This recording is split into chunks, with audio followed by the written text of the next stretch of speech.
Proses pembelajaran pada hakikatnya tidak hanya bertujuan untuk mentransfer ilmu pengetahuan saja, tetapi juga membangun keterlibatan aktif peserta didik dalam memahami dan mengembangkan konsep yang akan dipelajari. Pembelajaran yang efektif adalah pembelajaran yang memungkinkan peserta didik berpartisipasi, berkolaborasi, dan saling berbagi pemahaman. Melalui metode ini, peserta didik tidak hanya diajarkan untuk memahami informasi saja, tetapi sekaligus menguatkan pemahamannya melalui proses menjelaskan dan proses diskusi. Selain meningkatkan keberanian dan kemampuan komunikasi, metode ini juga mampu menumbuhkan rasa tanggung jawab, kerjasama, dan budaya belajar yang saling mendukung. Untuk pencapaian tujuan pembelajaran yaitu melalui pendekatan metode Everyone is Teacher. Melalui metode Everyone is Teacher ini, peserta didik diberi kesempatan untuk menjadi pengajar bagi teman-temannya melalui penyampaian materi secara bergilir serta berdiskusi. Lantas, bagaimana penerapan metode Everyone is Teacher dalam proses pembelajaran di kelas? Silakan simak video berikut ini. Assalamualaikum semuanya. Waalaikumsalam warahmatullahi wabarakatuh. Selamat pagi semuanya. Selamat pagi, Bu. Baik anak-anak, sebelum kita mulai belajar, alangkah baiknya kita berdoa terlebih dahulu. Ayo silakan Ilham dipimpin berdoanya. Duduk siap, tangan dilipat, berdoa dimulai. Bismillahirrahmanirrahim. Rabbi zidni ilman warzuqni fahman. Amin ya rabbal alamin.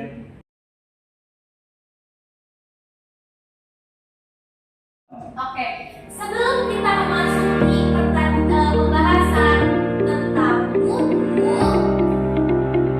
Ibu mau tanya dulu nih ke kalian, apa sih yang kalian tahu tentang buku? Bersih, berbasuh telapak tangan, basuh kepala, kumur-kumur, betul kali tentang kita semua. Ya, jadi anak-anak yang tadi anak-anak sampai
Bagian Nawa dan Najmi, silakan ditukar. Oke, sudah siap? Siap, Bu. Siap. Oke, sekarang Ibu pilih siapa ya? Coba Ilham, silakan dibaca pertanyaannya. Boleh berdiri dulu.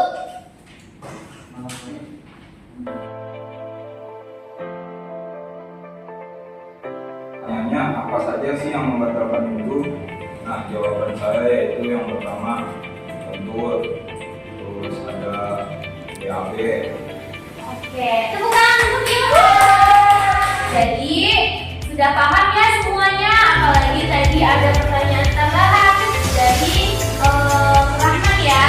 Itu pertanyaannya tentang apa saja sih yang membatalkan wudhu. Tahu Ilham menjawab. Apa saja sih Ilham? Ya betul. Jadi yang dijawab Ilham itu sudah benar sekali. Tadi kan Ibu bilang kalau wudhu itu berfungsi untuk menghilangkan hadas kecil. Jadi apabila kita berhadas kecil, otomatis wudhu kita sudah batal. Contohnya seperti ini. Misal kita udah mau sholat nih, udah wudhu, udah selesai, udah mau takbir, tiba-tiba Rahman kentut. Nah, itu tandanya wudhunya batal. Lagi. Iya, jadi seperti itu ya anak-anak, bisa dipahami semuanya. Oke. Nah, materi kita belajar pagi hari ini apa saja tadi? Kita belajar apa saja? Tentang wudhu. Iya, tentang instruksi tadi Ibu masih apa aja? Yang pertama, ada pengertian